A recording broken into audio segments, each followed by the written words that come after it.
Manhattan, NYA, July 28, 2025.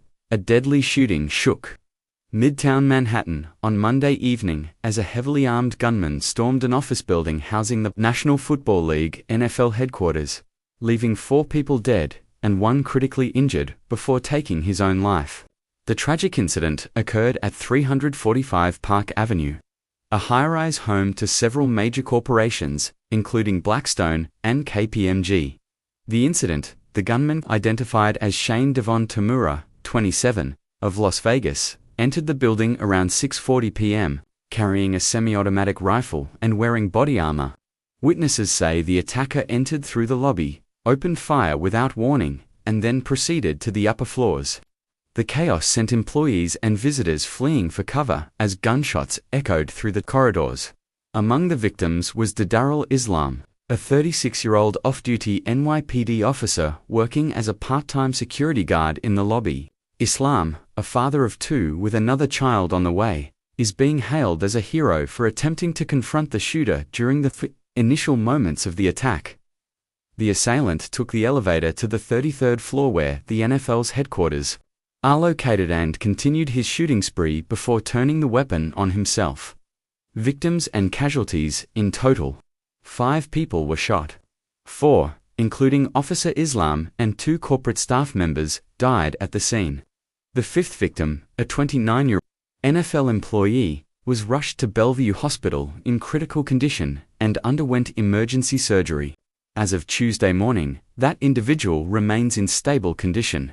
According to hospital sources, authorities have not yet released the names of the other victims. Pending notification of their families, the gunman's background, Tamura had no known connection to the NFL or the building's other tenants.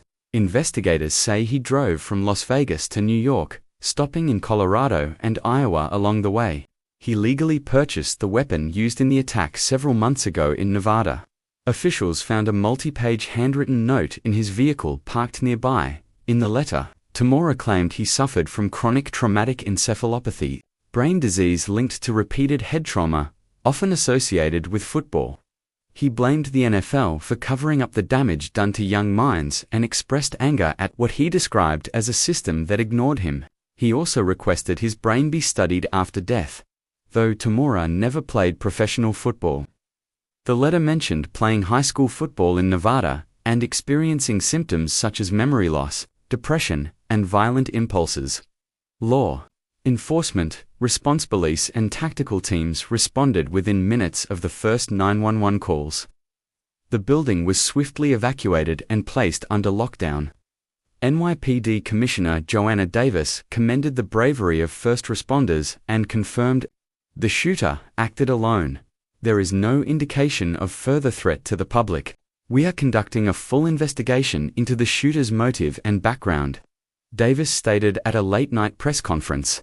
The FBI and Department of Homeland Security are assisting in the investigation due to the possible domestic terrorism implications and the shooter's interstate travel, public reaction, and security concerns. Mayor Eric Adams expressed sorrow over the lives lost and emphasized the need for mental health support and gun control reform. This is another tragedy, made possible by the lethal combination of untreated mental illness and easy access to high-powered firearms. Adams said.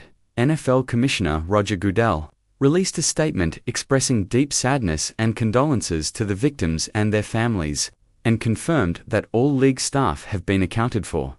The building, which houses thousands of employees from multiple firms, will remain closed until further notice as investigators examine security footage and interview witnesses. National discussion on CTE and gun violence. The incident has sparked renewed debate about the long-term effects of head injuries in sports and their potential links to mental health deterioration. Experts caution that while CTE may contribute to behavioral changes, it does not excuse violence. Gun safety advocates also renewed calls for stronger background checks and red flag laws to prevent tragedies like this one. Lawmakers from both parties offered condolences, though legislative responses remain uncertain. What happens next, as New Yorkers mourn yet another act of senseless violence? City officials are urging calm and cooperation during the ongoing investigation.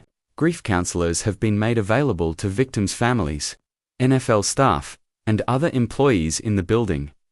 The NYPD promises a thorough review of building security protocols, and federal investigators are reviewing tomorrow's travel, digital activity, and social media footprint for any warning signs that could have prevented the massacre.